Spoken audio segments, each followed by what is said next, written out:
Step out of the light. Close the door behind you. Welcome, eager apprentice, to your very first dark lesson in this explainer. Today, we're literally stripping away every single thing you thought you knew about influence and control. We are dissecting Alaric's Architecture of the Void. It's a philosophy that sets an incredibly cooled, theatrical stage regarding the true nature of power. So let's jump right in, shall we? You can leave your morals at the door. The real question you have to ask yourself is this: will you be the puppet or the necromancer? It's really the only question that matters. I see you clutching your little spell books, clinging to these naive illusions that, hard work and righteous fury are going to win you the throne. Let me rid you of that foolishness right now. Brute force? That's for the weak. It's for the foot soldiers dying out there in the mud. True dominance requires a much more sinister, far more elegant approach. Alaric said it best. Power is a fluid dance of perception and a game of shadows. To master this dance, you have to stop acting like a combatant and introduce yourself as a warden of thought. A warden doesn't fight. They manipulate the secret levers of human impulse. We're talking fear, pride, scarcity. That is how you navigate the jagged, completely treacherous politics of power without ever getting your own hands wet. Now, to maintain what Alaric calls a bone-white reputation, you have to master 2 dual proxy strategies. Basically, to keep your hands clean, someone else's need to get dirty. We're going to look at the proactive use of a fool, which we call the cat's paw, versus the reactive sacrifice of a victim, the scapegoat. Let's dig into the first one. The cat's paw strategy relies entirely on cognitive inception. This is where you proactively identify a conduit. Usually it's an eager, completely gullible apprentice, much like yourself, to be honest. You plant a highly dangerous, grim task into their mind. You whisper just enough so they believe the idea was entirely their own. The absolute beauty of this: the apprentice exhausts all their mana and ruins their own reputation doing the dirty work, while you, the master, sit back perfectly clean and composed. When they finally collapse from the effort, you just step in to offer a generous, quote-unquote, final blessing. But what happens when you're on the defensive? When your grand decrees fail and the public actually suffers? You absolutely do not apologize. Listen to me. An apology is just a scent that draws wolves. Instead, you use the alchemy of the scapegoat. You pick a blighted sacrifice to carry the entire weight of the blame. Detail by detail, you orchestrate this dark theater of calculated purification by tossing your proxy straight into the abyss.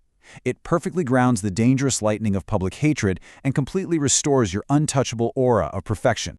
Part 1, the parable of the warden of thought and the mastery of presence. Let's keep moving.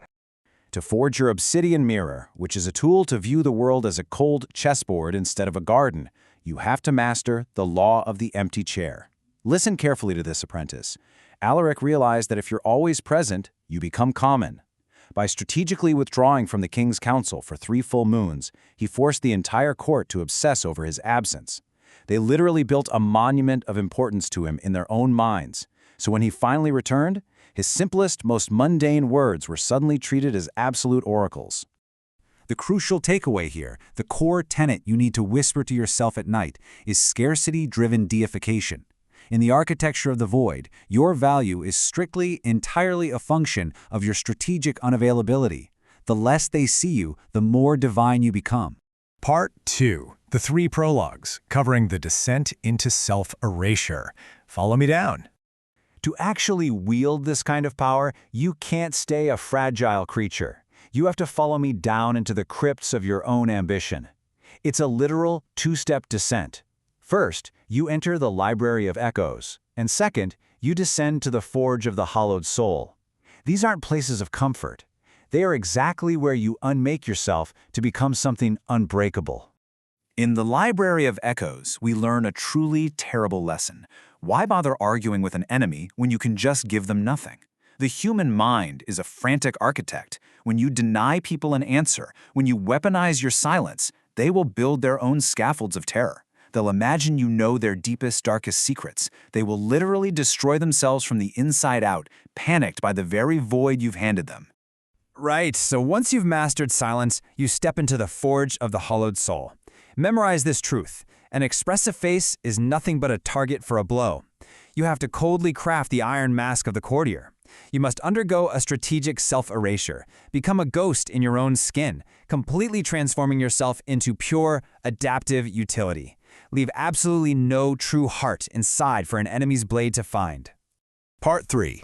The 3 dark reflections, representing the predatory shift. Now that you're completely hollowed out and immune to the petty feelings that drag everyone else down, it's time for your final transformation. Behold the ultimate dichotomy of your evolution.